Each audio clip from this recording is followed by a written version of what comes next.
Aloha everybody and welcome to part 11 of Sonic Generations. We just cleared through the Dreamcast era, now we're moving on to the modern era, which is the last set of games before Generations arrived. So we're catching up to the timeline,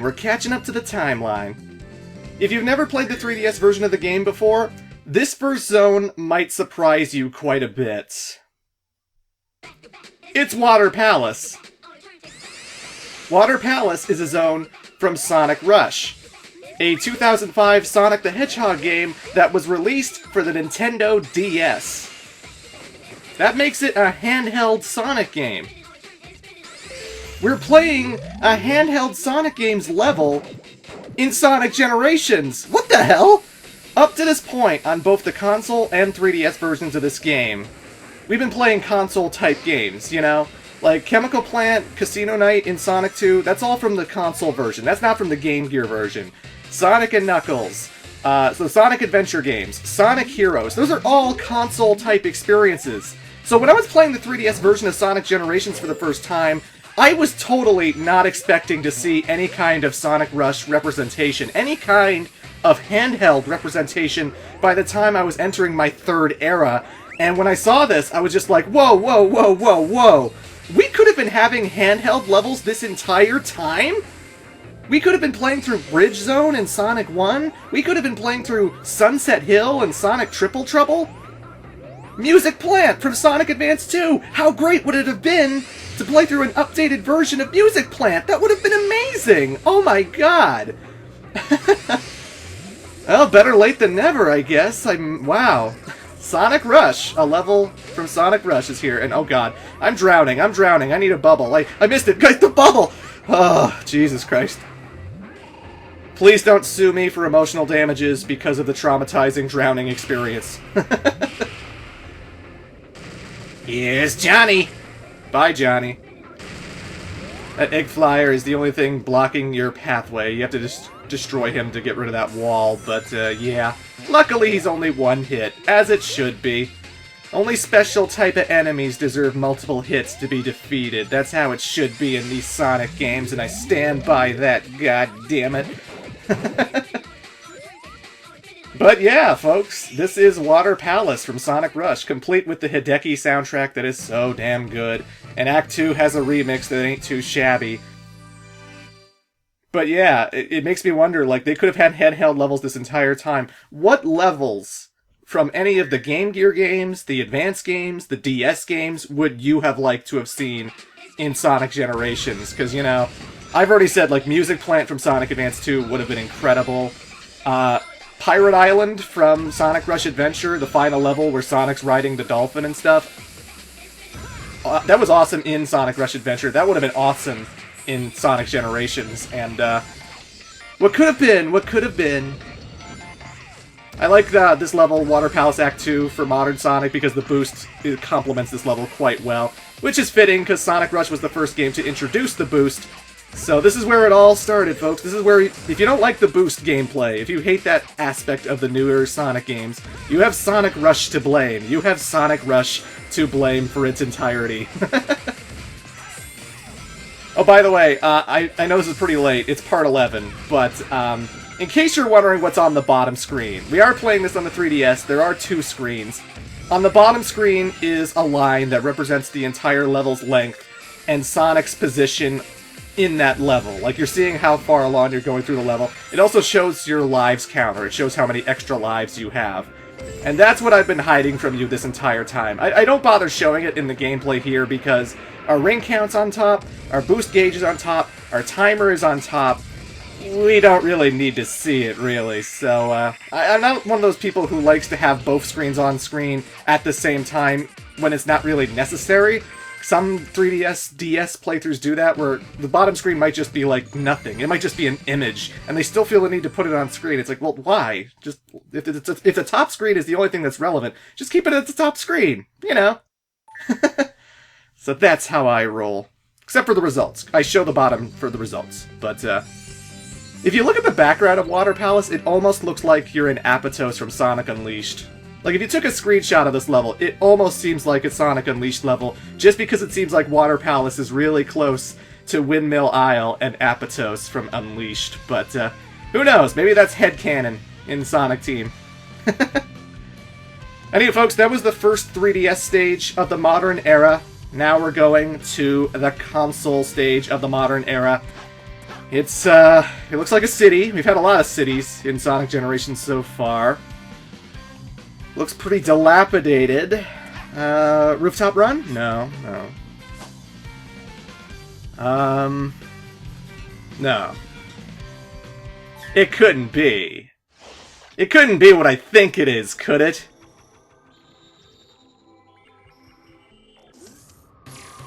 Oh, thank God. It's just Chaotic Inferno from Sonic Rivals 2. Woo!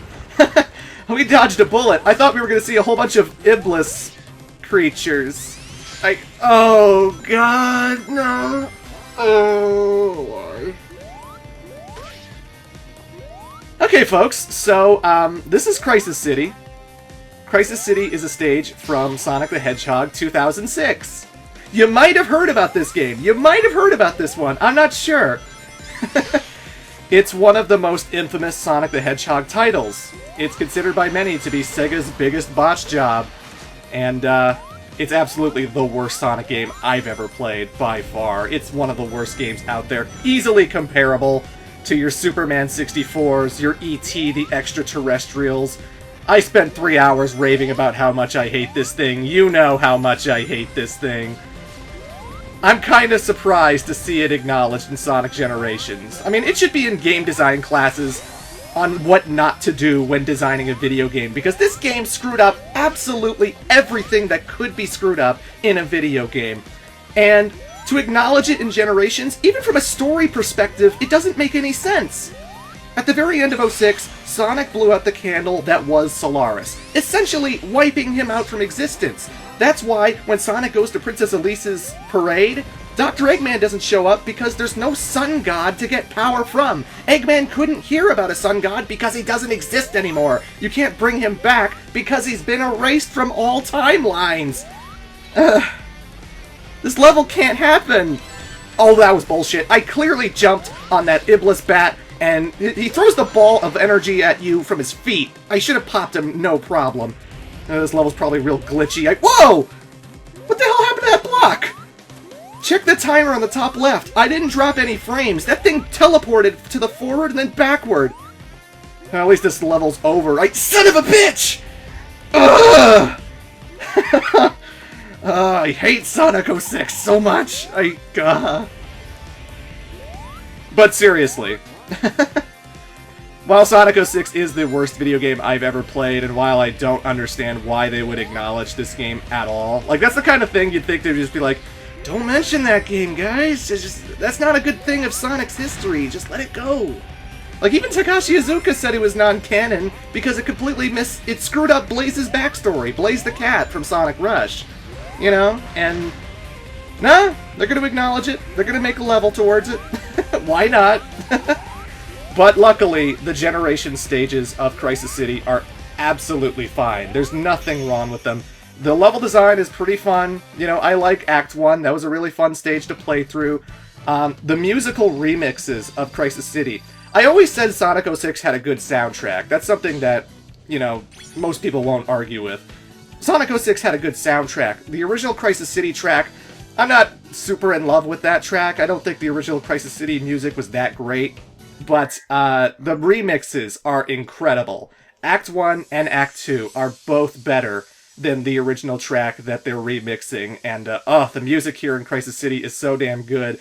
I love how they've updated this level to be a lot more intense with the fire tornado, you know, pushing classic Sonic around when he's trying to balance on all these small platforms and stuff. They get rid of all of the bad elements that didn't work in the first game.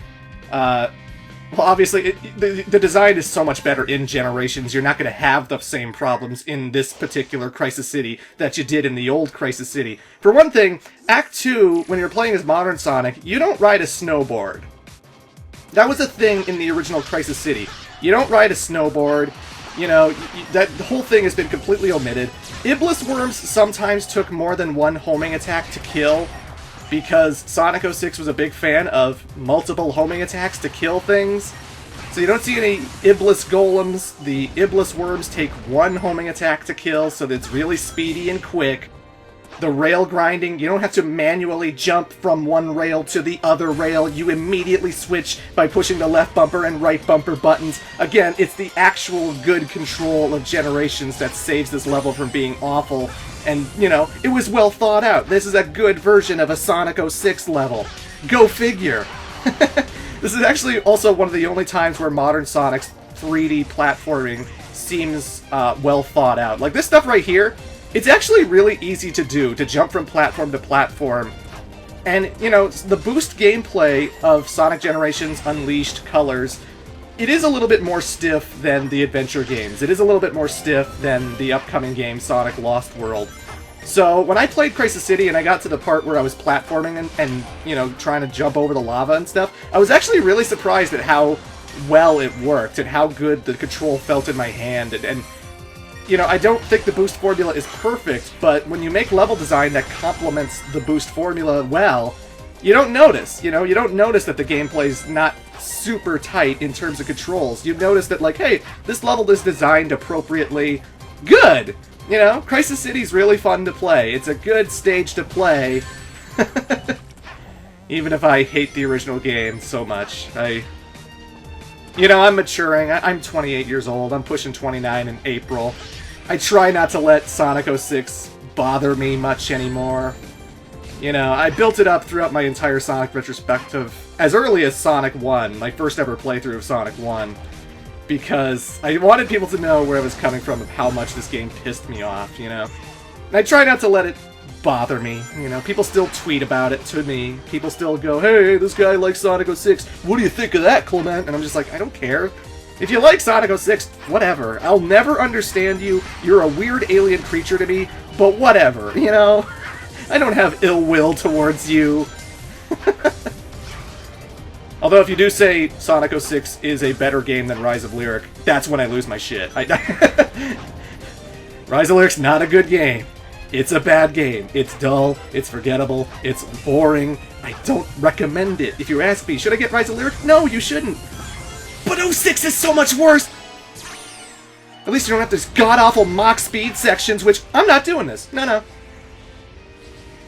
I am not doing your Mach speed section, Crisis City.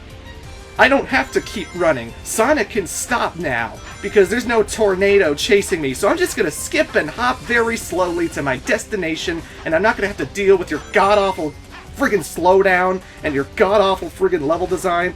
Oh yeah, it's so bad it's good. Yeah, Silver the Hedgehog's gameplay was so funny. I love going through Aquatic Base's Shadow. That's so funny. It's such a funny game to play 100% of the time. Ah ha ha. I really gotta stop letting this game bother me. I know. But either way, folks, that was Crisis City. Look both ways. That tornado is carrying a car. I'm never doing a playthrough of Sonic 06. You'll have my 3-hour review, and I cut it down. I could have said way more about this game. It could have been 4 hours. I had more to say. But, you know, I don't want to bore my audience. So, 3 hours. That seemed normal, right? But, you know, if I had to choose another Sonic 06 level, I wouldn't, because this game shouldn't be in the game.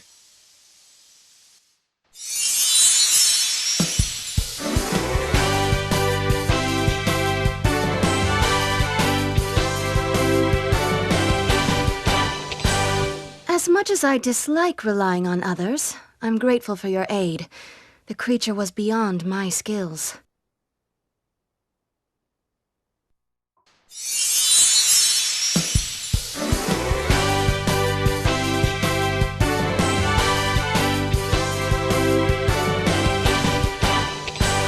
I wish I hadn't needed your help, Sonic, but thank you. By the way, you seem to look less spiky. And that was Laura Bailey providing the voice of Blaze the Cat. She also provides the voice of Omo Chow, who we'd be hearing a lot more of if I didn't turn Omo Chow off in the options menu. You know, it's Laura Bailey. She's the female equivalent of Troy Baker. She's in every friggin' video game imaginable. And, she actually sounds very similar to Bella Hudson, the previous Blaze voice actress. Her performance sounds very similar to that performance. So it doesn't feel out of place. It does sound like how Blaze usually sounds, and I like it. Laura does a good job as Blaze the cat, and as Omo Chow. However annoying Omo Chow may or may not be in the game. Anywho, folks, we just played through a Sonic 06 level, which I have a negative experience with that game, but let's turn this negative into a positive. Coming up in part 12, we're not only going to be playing the best level in Sonic Generations, we're going to be playing one of my favorite levels in all of Sonic, period. I'm super excited for it. See you in part 12.